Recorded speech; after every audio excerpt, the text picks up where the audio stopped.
একটা মসজিদের ইমাম,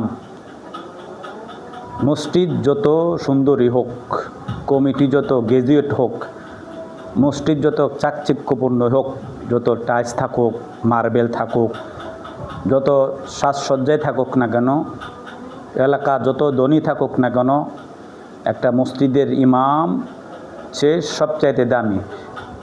এই ইমামের অধীনস্থ সবাই, ইমামের কথা মতো মসজিদের সভাপতি, সেক্রেটারি, ক্যাশিয়ার, এলাকার মাতাব্বর, সর্দার যারা আছে সবাই ইমামের অধীনে।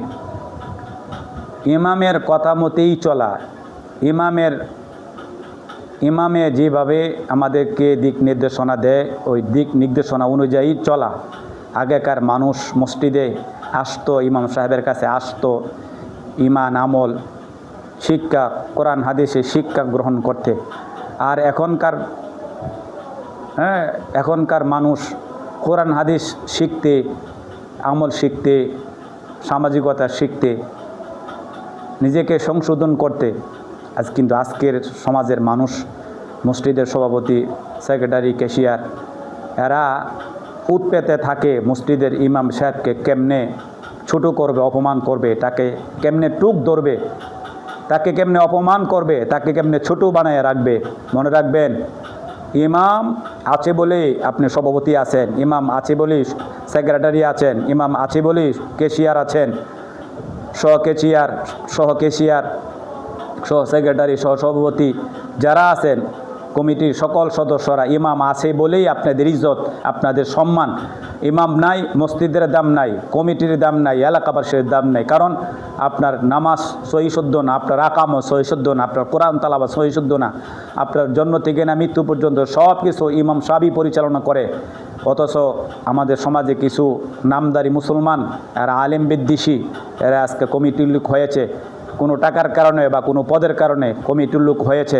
এরা মসজিদে আসে আলেমকে সংশোধন করার জন্য, আলেমকে ভুল ধরার জন্য, আলেমকে অপমান করার জন্য। মনে রাখবেন, যদি কোনো ব্যক্তি অযথা কাজে বেহুদা কোনো আলেমকে কষ্ট দেয়, দুঃখ দেয়, মানুষ মাত্র ভুল হইতেই পারে। ইমাম সাহেব ভুলের ঊর্ধ্বে না, ইমাম সাহেব সে ফেরেশতা নয়, সে তারও ভুল হইতে পারে। এই জন্য তাকে ভুল পাইয়া তাকে সামাজিকভাবে সভাপতি, সেক্রেটারি, ক্যাশিয়ার যারা সমাজের নেতৃবৃন্দ আছে তাদেরকে কষ্ট দেয়। মনে রাখবেন, আলেমদের চোখের পানি কিন্তু বৃথা যায় না। আমরা অতীতে বহু দেখেছি যারা আলেমদেরকে কষ্ট দেয়। আমরা কোরআনে পেয়েছি, ইন্নাল্লাযীনা ফাতানুল মুমিনিনা ওয়াল মুমিনাত, যে তারা যারা আলেমদেরকে কষ্ট দেয় তারা যারও সন্তান হয় সমাজে। যারা এরকমভাবে আলেমদেরকে কষ্ট দিয়ে এরা আসলে ভালো মানুষের জন্ম হয় না, এদের নামাজ সুদা কবল হয় না, এরা ইমান নিয়ে মরতে পারে কিনা সন্দেহ আছে।